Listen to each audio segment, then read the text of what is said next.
Halo semuanya, kenalin aku Dixon dari Nexter Matematika. Kali ini kita bakal bahas FPB dan KPK. Yang pertama ada FPB dulu nih.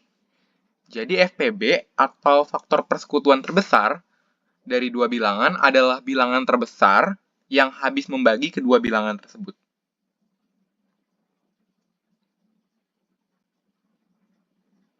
Untuk dua bilangan bulat A dan B, kita bisa menyatakan FPB mereka dengan notasi FPB A, B, GCD A, B, atau hanya A, B saja. Jadi GCD ini greatest common divisor.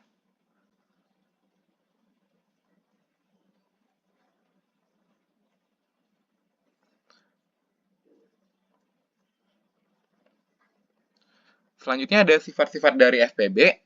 Yang pertama, untuk setiap bilangan asli A dan B, maka FPB A, B otomatis lebih kecil dari A dan B. Jadi karena FPB A dan B habis membagi A, dan FPB A dan B habis membagi B, maka otomatis FPB-nya lebih kecil. Karena FPB itu habis membagi kedua bilangan tersebut. Nah, untuk mencari FPB dari dua bilangan, pertama-tama kita harus mencari faktorisasi prima dari bilangan tersebut. Contohnya misalkan ada dua bilangan bulat A, yang setelah difaktorkan kita dapat 2 pangkat 2, kali 5 pangkat 4, kali 7 pangkat 1. Dan B itu 2 pangkat 3, kali 3 pangkat 2, kali 7 pangkat 2. Maka untuk mencari FPB, kita harus ambil pangkat terkecil dari setiap bilangan prima yang membagi A dan B. Contohnya di sini A-nya ada 2 pangkat 2 dan 2 pangkat 3. Maka kita ambil pangkat terkecilnya, yaitu 2 pangkat 2. Kemudian di sini ada 5 pangkat 4, dan di sini nggak ada. Berarti kita ambil 5 pangkat 0, karena di B tidak ada 5 pangkat. Kemudian di sini ada 7 pangkat 1 dan 7 pangkat 2, kita ambil yang paling kecil. Dan di sini ada 3 pangkat 2, sementara di sini nggak ada. Berarti kita ambil 3 pangkat 0 yang di B. Sehingga FPB dari A dan B adalah 2 pangkat 2 kali 7 pangkat 1. Nah, dalam menganalisa FPB, seringkali kita menggunakan substitusi seperti ini. Jadi FPB biasanya kita misalkan sebagai D, kemudian A sebagai DA aksen, B sebagai DB aksen, dan FPB dari A aksen dan B aksen sama dengan 1. Contohnya misalkan A dan B-nya 4 dan 6. Berarti di sini D-nya sama dengan 2, A aksennya sama dengan 2, B aksennya sama dengan 3. Dimana karena A sama dengan D dikali A aksen, berarti A-nya 4, B-nya 6. Dan di sini bisa dilihat kalau A aksen dan B aksen itu relatif prima. Jadi dalam menganalisa soal FPB, substitusinya FPB A dan B sama dengan D, A sama dengan D A aksen, B sama dengan DB aksen, dan FPB A aksen dan B aksen sama dengan 1. Kemudian sifat berikutnya ada jika C habis membagi A dan C habis membagi B, maka C habis membagi FPB A dan B. Jadi kalau ada bilangan bulat C yang habis membagi A dan B, maka otomatis C habis membagi FPB A dan B. Karena FPB A dan B itu adalah bilangan bulat terbesar yang habis membagi A dan B. Jadi karena FPB itu bilangan yang paling besar yang habis membagi, dan C itu habis membagi A, C habis membagi B, otomatis C itu habis membagi FPB A dan B. Nah, di sini ada interpretasi geometrisnya. Jadi karena C habis membagi A, maka C ada di dalam A. Dan karena C habis membagi B, maka C ada di dalam B. Nah, irisan dari dua bilangan ini adalah FPB-nya.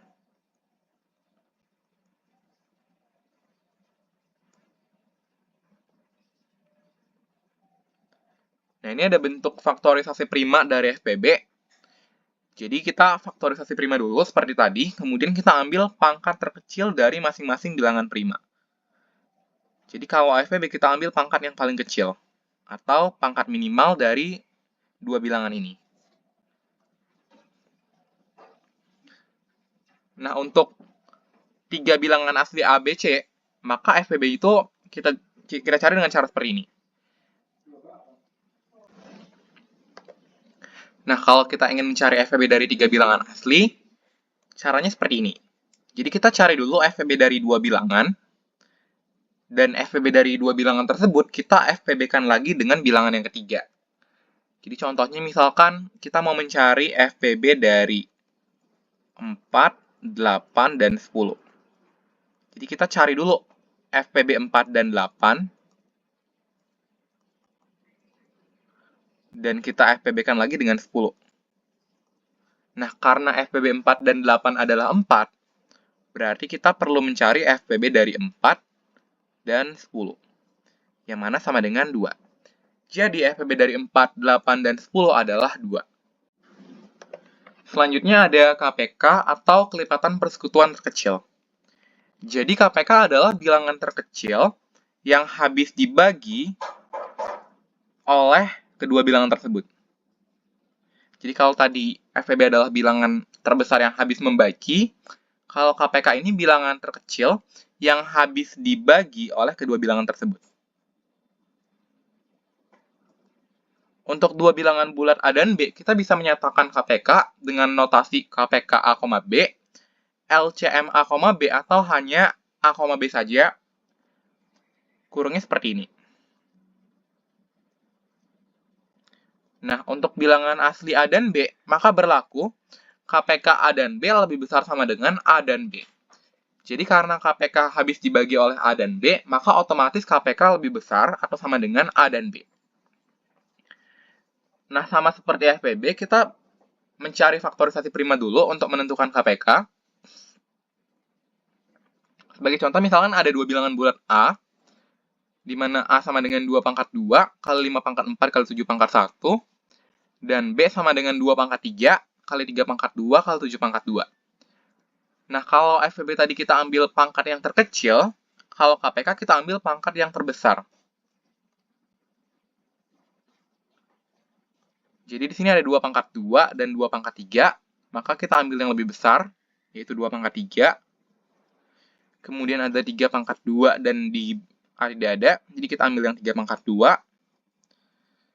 Lalu di sini ada 5 pangkat 4, di sini tidak ada, berarti kita ambil yang 5 pangkat 4. Dan untuk 7 pangkatnya kita ambil yang 7 pangkat 2. Jadi KPK dari A dan B itu nilainya 2 pangkat 3, kali 3 pangkat 2, kali 5 pangkat 4, kali 7 pangkat 2. Nah, dalam menganalisa KPK, substitusinya sama seperti FPB, tapi kita dapat tambahan di mana KPK A dan B itu D dikali A aksen dikali B aksen. Jadi kalau tadi A dan B-nya 4 dan 6, berarti nanti nilai D-nya adalah 2, A aksennya adalah 2, B aksennya adalah 3, dan KPK-nya adalah D A aksen B aksen, yang mana sama dengan 2 kali 2 kali 3, atau sama dengan 12. Jadi substitusinya, FPB kita substitusi dengan D, dan KPK kita substitusi dengan D A aksen B aksen. Di mana A sama dengan D A aksen, dan B sama dengan DB aksen.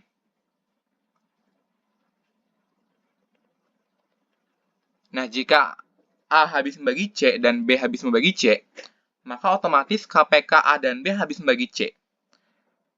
Karena di sini C habis dibagi A dan B, maka otomatis C habis dibagi KPK-nya. Karena KPK adalah bilangan bulat terkecil yang habis dibagi oleh A dan B. Jadi kalau C habis dibagi A dan C habis dibagi B, otomatis C juga habis dibagi KPK A dan B. Nah, bentuk faktorisasi prima dari KPK juga sama, hanya di sini kita ambil pangkat yang terbesar. Jadi kalau FPB kita ambil pangkat terkecil, kalau di KPK kita ambil pangkat terbesar. Nah, untuk 3 bilangan asli ABC juga sama. Jadi kalau ada 3 bilangan, kita cari dulu KPK dari 2 bilangan. Kemudian kita cari KPK dari KPK 2 bilangan tersebut dengan bilangan ketiga. Jadi kalau KPK 4, 8, dan 10, itu kita cari dulu KPK 4 dan 8-nya dulu. Kemudian kita cari KPK dari 4,8 dan 10. Jadi karena KPK 4 dan 8 itu 8, Jadi kita tinggal cari KPK dari 8 dan 10. Yang mana sama dengan 40. Jadi KPK dari 4, 8, dan 10 adalah 40. Nah, berikutnya ada sifat hasil kali KPK dan FPB. Jadi, FPB A dan B dikali KPK A dan B, itu hasilnya A dikali B. Jadi contohnya misalkan A dan B-nya 4 dan 6. Nah, kalau kita cari FPB-nya hasilnya 2, dan KPK-nya hasilnya 12. Jadi bisa dilihat, FPB kali KPK hasilnya 24, A dikali B hasilnya juga 24. Contoh lain misalkan A-nya 6, B-nya 12. Jadi di sini FPB-nya 6 dan KPK-nya 12. Nah, bisa dilihat FPB dikali KPK hasilnya 72, kemudian A dikali B hasilnya juga 72. Jadi, FPB A, B dikali KPK A, B hasilnya A dikali B. Nah, di sini ada pembuktiannya. Karena FPB itu pangkat yang terkecil dan KPK itu pangkat yang terbesar, otomatis nanti kedua pangkatnya akan terpakai.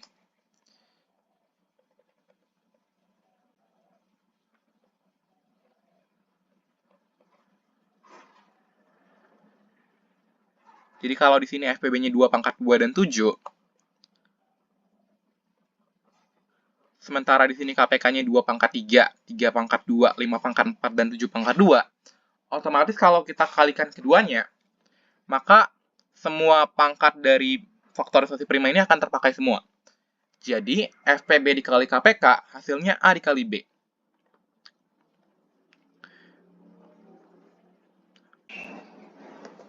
Oke, kita lanjut latihan soal. Buktikan bahwa FPB A dan P adalah 1 atau P, di mana P adalah bilangan prima. Di sini kita bisa pakai sifat bahwa FPB adalah bilangan terbesar yang habis membagi kedua bilangan. Jadi FPB A dan P habis membagi A, kemudian FPB A dan P juga habis membagi P. Nah, karena P adalah bilangan prima, dan FPB A dan P habis membagi P, maka FPB A dan P adalah faktor dari P.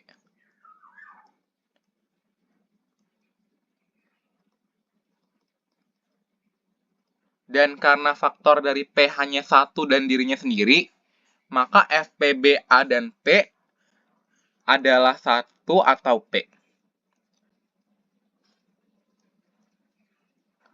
Terbukti.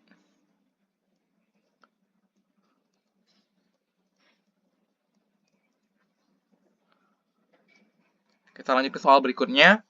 Tentukan banyaknya pasangan bilangan bulat positif X dan Y, sehingga X tambah Y sama dengan 65, dan FPB X dan Y sama dengan 13. Jadi di sini kita bisa pakai substitusi FPB dan KPK.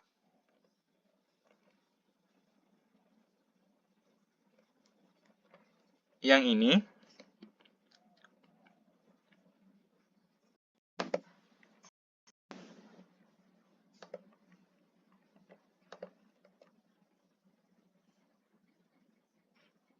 Jadi FPB A dan B kita misalkan sama dengan D.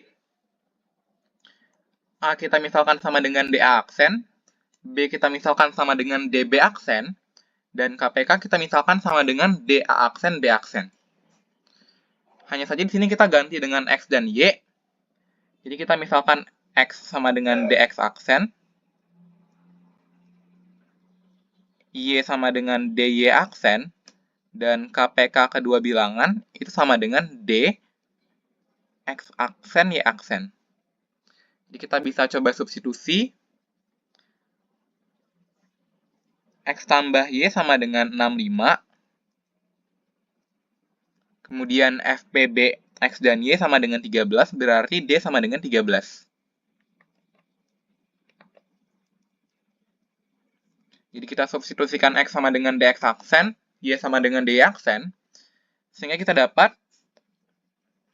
DX aksen tambah DY aksen sama dengan 65. Nah, karena D-nya 13, kita substitusikan. 13X aksen tambah 13Y aksen sama dengan 65.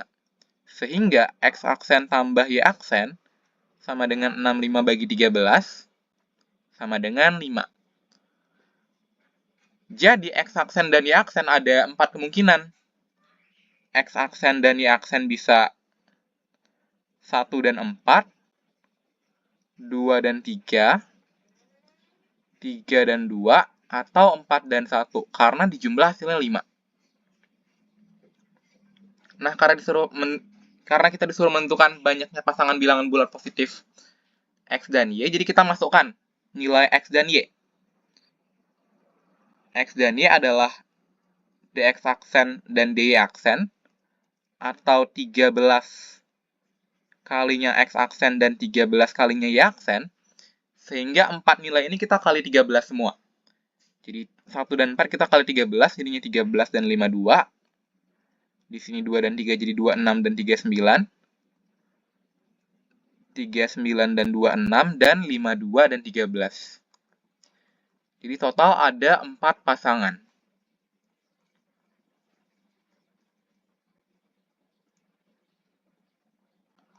Kita lanjut ke soal berikutnya. Misalkan A dan B adalah dua bilangan asli yang saling relatif prima.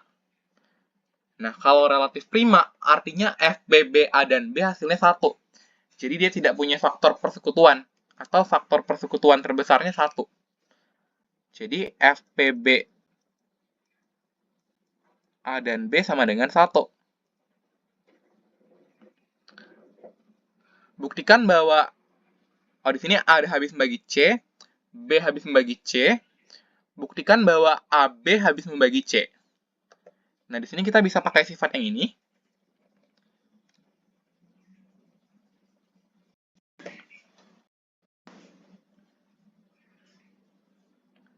Jadi jika A habis membagi C dan B habis membagi C, maka KPK A dan B habis membagi C. Jadi kita dapat kesimpulan KPK A dan B habis membagi C. Dan kita juga bisa pakai sifat yang ini. FPB A dan B dikali KPK A sama dengan AB.